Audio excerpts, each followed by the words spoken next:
Por supuesto, ninguno de nosotros lo es ya, joven. A continuación, Thaddeus empezó a quejarse de manera más amplia del gobierno federal de los Estados Unidos, de saboteadores en el Partido Republicano y de traidores declarados entre los demócratas, del cobarde fracaso del país para hacer uso de todos los recursos posibles en Vietnam, y qué decir de la manipulación de los medios de comunicación por parte de intelectuales de izquierda, de los abusos que el senador Joe McCarthy había estado investigando, aunque luego perdiera el norte, lo que hizo que sus enemigos lo aporrearan, pobre desgraciado, hasta acabar con él. Porque, se preguntaba Thaddeus, era invariablemente los judíos lo más opuesto a la guerra en Vietnam, porque la mayoría de los judíos, cuando te parabas a pensarlo, eran comunistas o simpatizantes de los comunistas. Incluso los capitalistas judíos, en el fondo de su corazón, eran comunistas. ¿Por qué demonios pasaba una cosa así si Stalin había odiado a los judíos, si el pueblo ruso odiaba a los judíos y había habido más pogromos en Rusia que en Alemania, Polonia y Hungría juntas? Sin embargo, en la ciudad de Nueva York y en Los Ángeles no se encuentra otra cosa. Tanto en el periodismo radiofónico como en los diarios, el periódico imparcial, el New York Times. ¿Quién fundó la NACP? No, la gente de color puede estar segura, sino el pueblo escogido. ¿Y por qué? Se lo pregunta a usted, Hazel Jones. ¿Por qué? Hazel oyó aquellas palabras farfulladas y progresivamente incoherentes, con el acompañamiento de un zumbido cada vez más fuerte en los oídos, mezclado con los gritos enloquecidos de las cigarras. Lo sabe, sabe quién soy, pero ¿cómo? Finalmente, Chet salió de su aletargamiento. ¿Estás seguro, Thaddeus? Todos los judíos no están en desacuerdo entre sí acerca de nada, nunca. Ante sus enemigos, los judíos presentan un frente unido, el pueblo escogido. ¿Enemigos? ¿Quiénes son los enemigos de los judíos? ¿Los nazis? ¿Los antisemitas? ¿Tú? Con una mirada de indignación, Thaddeus se recostó en la silla de ruedas. La sutileza de su argumento se estaba entendiendo mal. Su desinteresada posición filosófica se personalizaba de la manera más absurda. Quería decir, los no judíos nos llaman Goyim, hijo. No se trata de enemigos per se, tan solo de cómo nos ven los judíos. Sabes perfectamente lo que quiero decir, hijo. Es una cuestión de hechos históricos. Thaddeus hablaba ahora de manera solemne, como si el acoso al que había estado sometiendo a su hijo hubiese sido una simple pose. Pero Chet se puso bruscamente en pie y murmuró que tenía que entrar en la casa unos minutos. Se alejó a trompicones.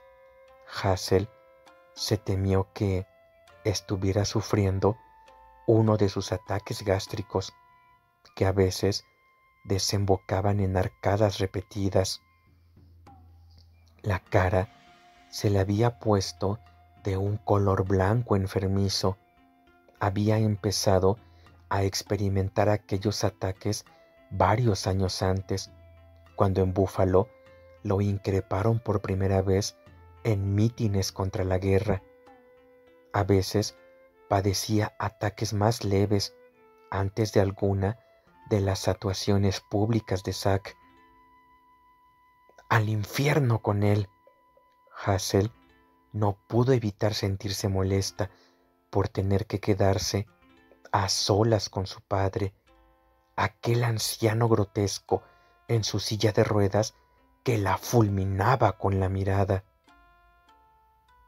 Chet no tenía intención de mostrarse descortés, señor Gallagher, dijo Hazel Jones en un tono muy suyo que era, a la vez, entrecortado y contrito, sus ojos muy abiertos, fijos en los furiosos del otro, con una mirada de total aflicción.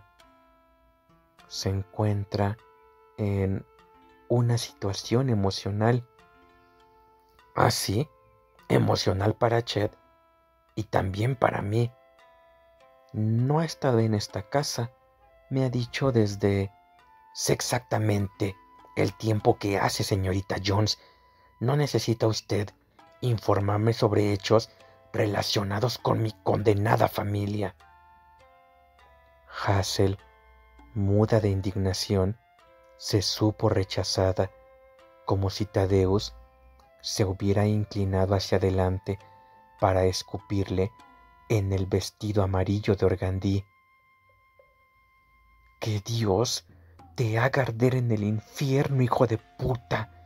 Viejo cabrón enfermo y moribundo, te arrancaré el corazón del pecho.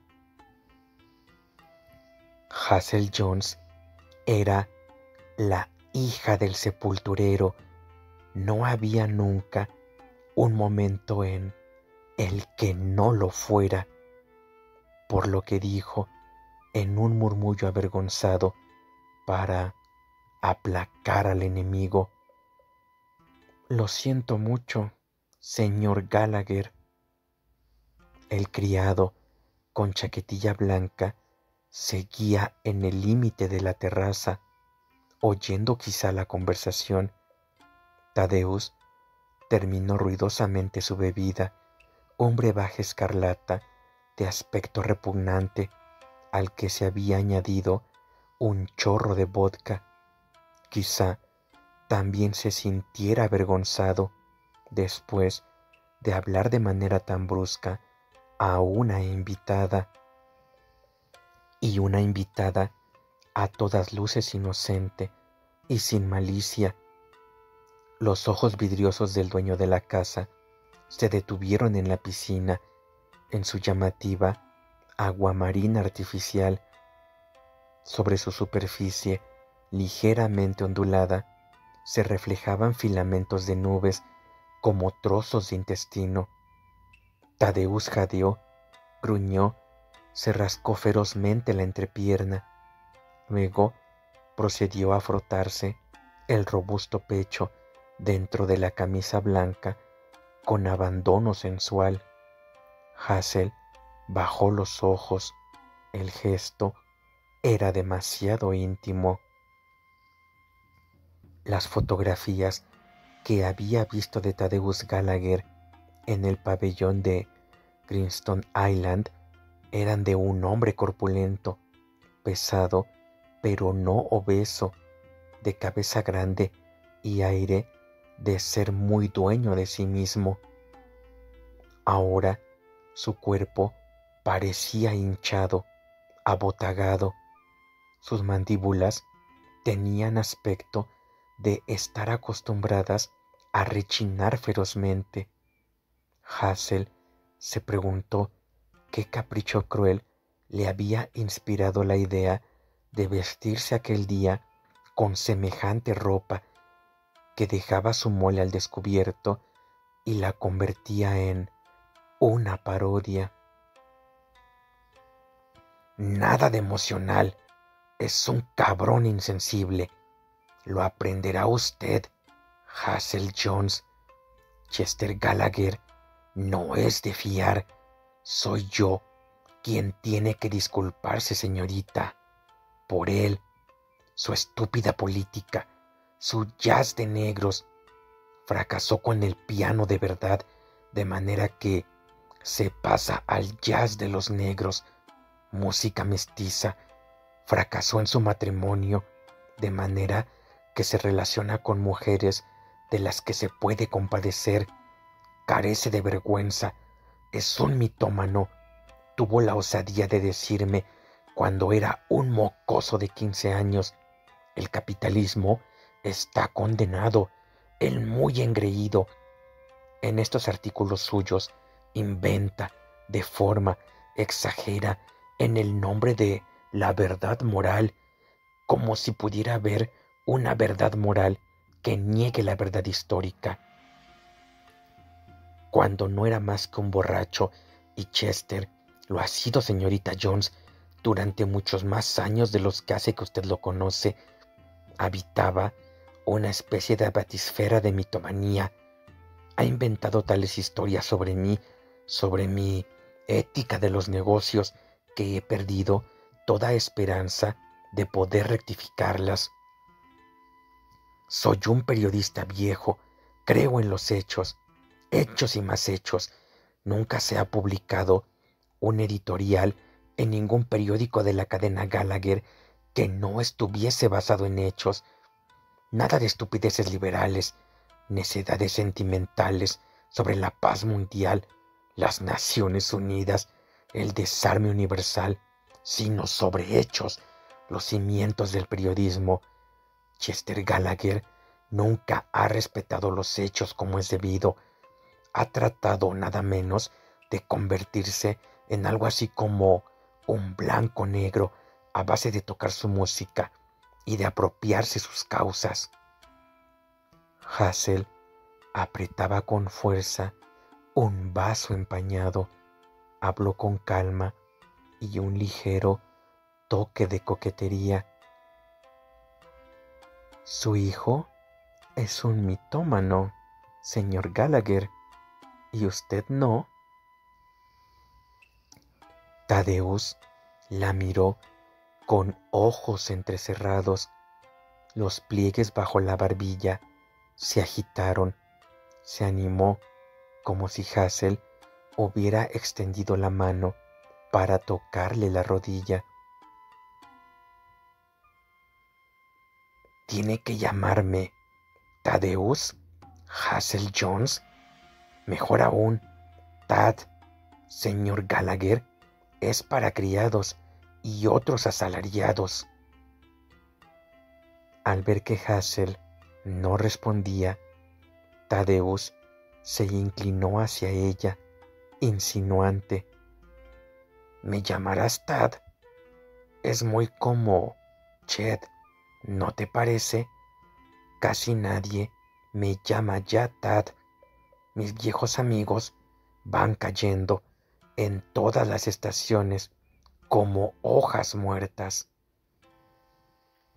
Los labios de Hazel se movieron con dificultad. ¿Tad? Muy bien.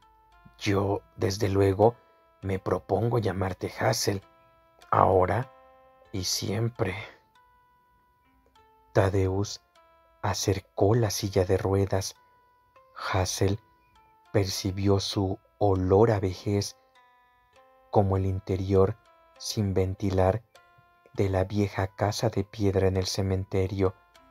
Sin embargo, había algo agudamente dulzón por debajo, la colonia de Thaddeus Gallagher.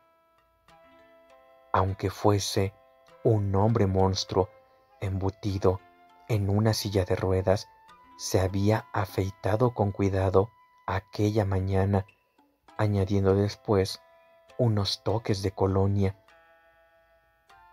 Desconcertante cómo, de cerca, se podía ver al joven Thaddeus dentro del rostro del anciano, exultante.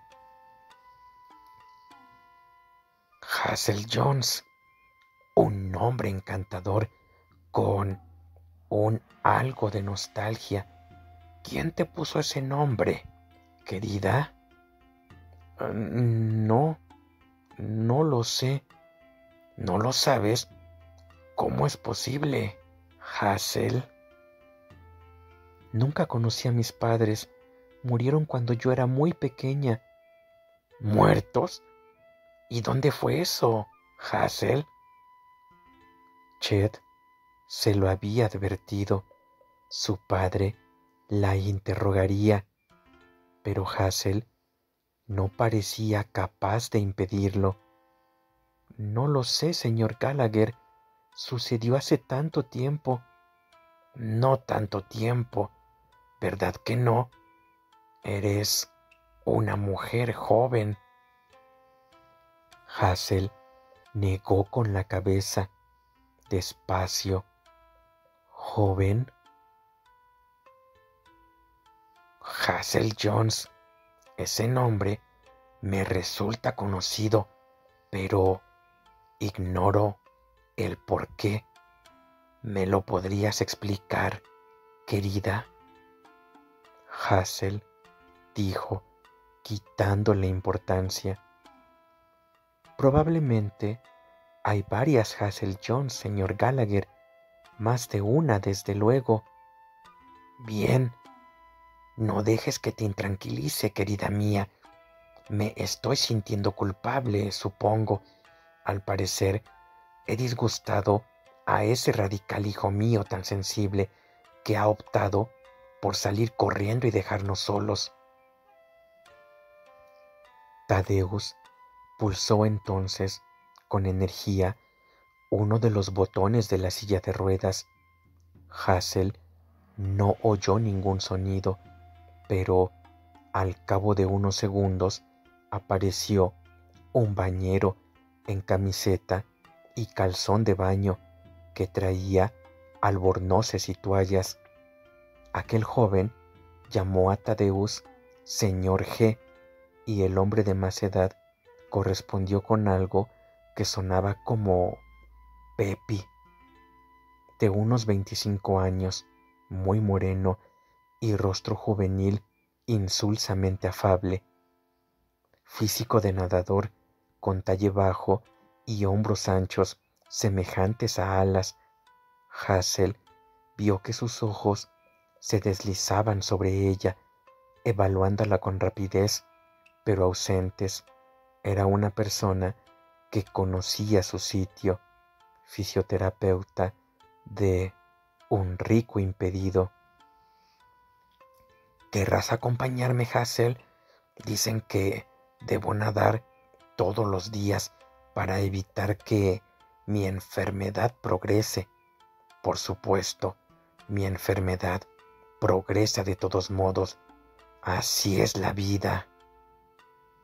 Hazel declinó la invitación, pero fue a colaborar con Pepi mientras ayudaba a Thaddeus a entrar en la piscina por el extremo menos hondo, un gesto a lo Hazel Jones, espontáneo y amistoso.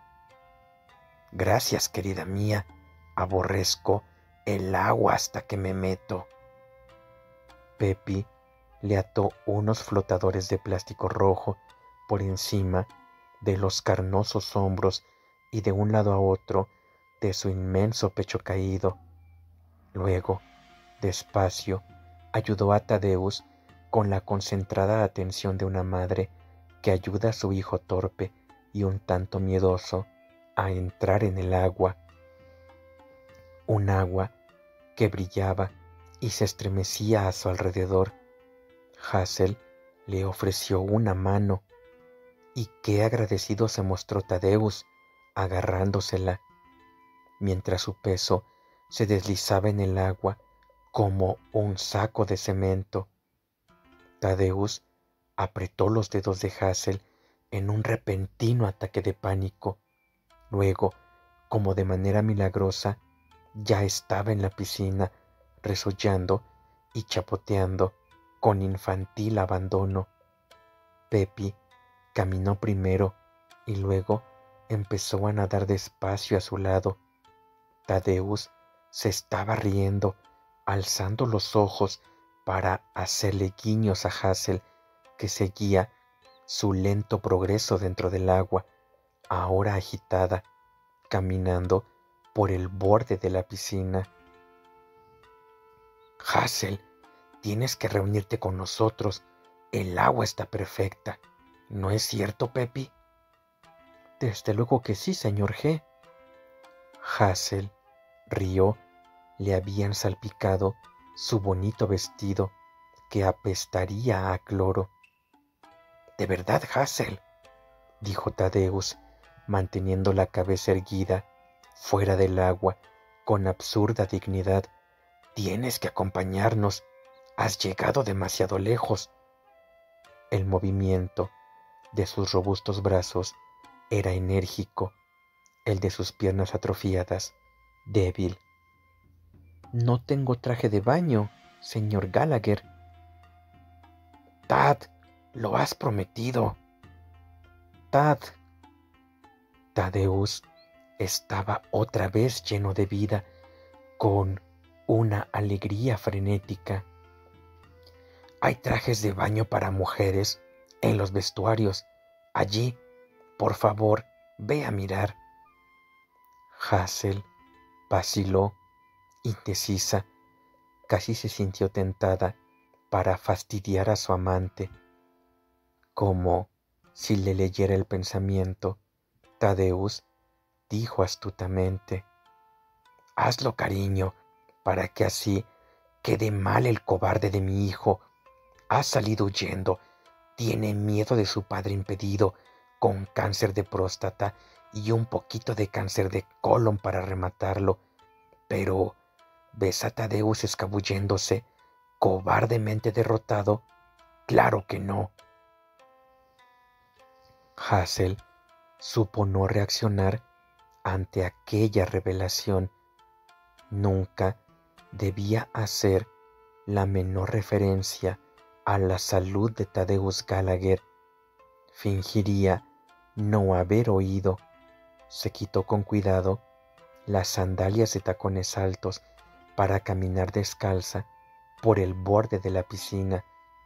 Sus piernas eran largas, con la flexibilidad de unos músculos bien desarrollados, y estaban tersas, afeitadas.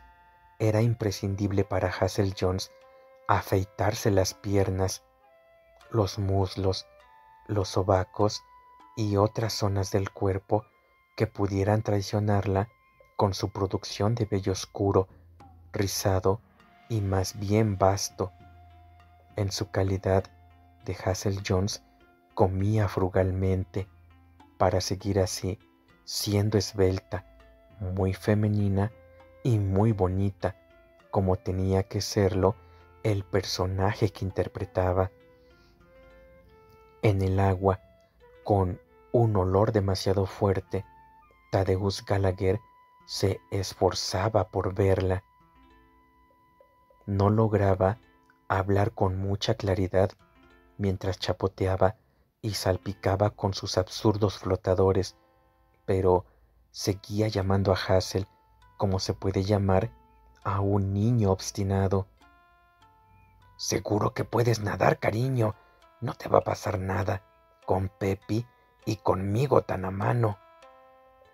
Hazel rió. Creo que no, Tad. Muchas gracias. Y si te hago un regalo, querida mía, $1000. Tadeusz se proponía hablar de una manera que permitiera a Hazel interpretarlo como una broma y no se ofendiera, pero las palabras brotaron de su boca torpemente, sus ojos vidriosos y parpadeantes, esforzándose por mirarla con fijeza. Hazel movió la cabeza. No. ¿5000? exclamó Tadeusz alegremente. La broma inocente de un anciano, se estaba enamorando de Hazel Jones. Retosaba en el agua y conseguía incluso hacer reír a Pepi. Chapoteaba, salpicaba, pataleaba y resollaba como un elefantito. Su comportamiento era tan ridículo, tan extrañamente conmovedor, que Hazel tuvo que reír. «Querida mía, no me abandones, por favor». Le había parecido que Hazel se alejaba, pero solo había ido a examinar un entramado de rosas trepadoras de color carmesí sobre una pared de estuco de color crema. Al cabo de pocos minutos más, Thaddeus ordenó bruscamente a Pepi que lo sacara de la piscina. Hazel Jones acudió de nuevo a ayudar. Tomó la gran mano carnosa del anciano, que se agarró a la suya con fuerza. Hazel les acercó además toallas y albornoces. Thaddeus se envolvió en las enormes toallas, frotándose con energía. Se secó los escasos cabellos que ahora se le pegaban a la gran cúpula de la cabeza con el mismo ímpetu con que podría haberlo hecho en su juventud, cuando su pelo era abundante. Era exactamente lo mismo que hacía Chet. Hazel lo vio y sintió cierta ternura por Thaddeus. En su silla de ruedas, envuelto en toallas del tamaño de mantas, el anciano resopló y jadeó y sonrió jubiloso. El camarero, de chaquetilla blanca, le había traído otra bebida escarlata, así como un cuenco de plata con frutos secos, que se puso a comer ruidosamente. «Hazel Jones, he de confesar que he oído ciertas cosas acerca de ti, y ahora veo que ninguna de ellas era cierta». Thaddeus hablaba en voz baja, seguía volviendo la vista hacia la casa, preocupado por la reaparición de su hijo. Extendió la mano para apoderarse de la de Hazel. Ella se estremeció, pero no rechazó el contacto. «Mi hijo es un hombre íntegro, lo sé. Me peleo con él, pero a su manera. Sí, por supuesto, es una persona moral. Me gustaría saber cómo quererlo, Hazel. Nunca me ha perdonado, ¿sabes? Por cosas que sucedieron hace mucho tiempo. Imagino que te lo ha contado». Thaddeus entornó los ojos con nostalgia, mirando a Hazel. «No, no lo ha hecho». «¿No lo ha hecho?» «Nunca. Sin duda, se queja de mis opiniones políticas, de mis convicciones que son tan diferentes de las suyas». «Chet solo habla de usted con respeto. Le quiere, señor Gallagher, pero le tiene miedo». «¿Miedo? ¿Por qué?» Había algo furtivo y angustiado en el rostro de Thaddeus, pero también un atisbo de esperanza. «Tendrá que preguntárselo a Chet, señor Gallagher. No puedo hablar por él». Sí, claro que puedes hablar por él. Puedes hablar por él, Hazel Jones, mucho mejor que él mismo». La pose de hombre chistoso había desaparecido por completo. Ahora su gesto era serio, a más no poder. Casi estaba suplicándole a Hazel. «¿Me quiere? ¿Me respeta?» «Piensa que las creencias políticas de su padre son equivocadas. Eso es todo». «Nunca ha dicho nada sobre Su madre, solo que la quería y que la echa de menos. La echa de menos. También yo. Tadeusz y Hazel estaban solos en la terraza. Tanto Pepi como el criado de la chaquetilla blanca se habían marchado. Tadeusz seguía envuelto en tela de toalla, suspirando. Aún miraba hacia la casa con nerviosismo. ¿No tienes familia, Hazel? ¿Nadie vivo? Nadie. Solo tu hijo. Solo mi hijo. ¿Se han casado Ched y tú en secreto, querida mía? No. Pero, ¿por qué? ¿Por qué no están casados? Hazel sonrió como rehuyendo responder. No, no, no lo diría. Nostálgico, Tadeusz preguntó, ¿no quieres a mi hijo? ¿Por qué vivir con él si no lo quieres? Ched me quiere y quiere a nuestro hijo. Las palabras se le escaparon a Hazel Jones como en un sueño. Pese a toda su sagacidad, no había sabido hasta aquel momento que iba a pronunciarlas. Lo sabía, sabía que era eso. Preocupada, Hazel dijo con aire de quien ha revelado demasiado. No tiene que saber que se lo he contado, señor Gallagher. No soporta la idea de que se hable de él.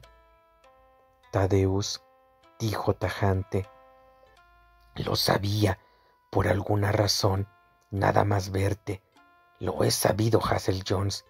Eso será nuestro secreto. Una expresión aturdida, como de ceguera, se apoderó del rostro del anciano. Durante unos segundos permaneció en silencio, respirando hondo. Hazel sintió el terrible golpear del corazón de Tadeusz en aquel cuerpo macizo. El padre de Ched se sentía profundamente complacido, pero de repente, muy cansado. Retosar en la piscina lo había agotado. Hazel habría llamado a uno de los criados para ayudarlo, pero Tadeusz seguía sujetándole la mano con fuerza. ¿No se quedarán a cenar, Hazel?, suplicó. ¿No crees que se pueda convencer a Ched para que cambie de idea? Hazel dijo amablemente que no lo creía posible. Te echaré de menos entonces. Pensaré en ti, Hazel, y en Zacarías Jones. Le oiré tocar el piano cuando me sea posible.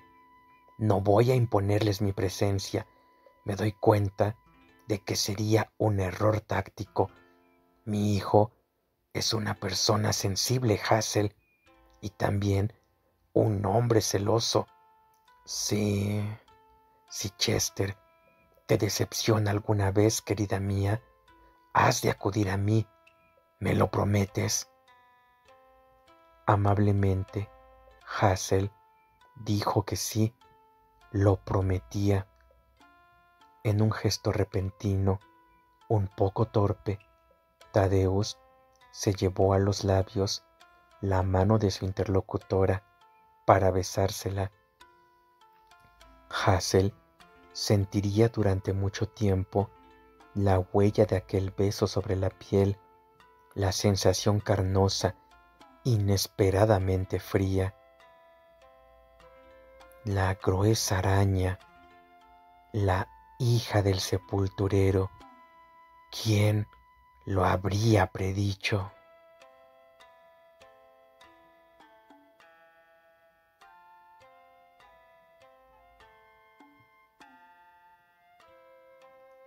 Capítulo 27.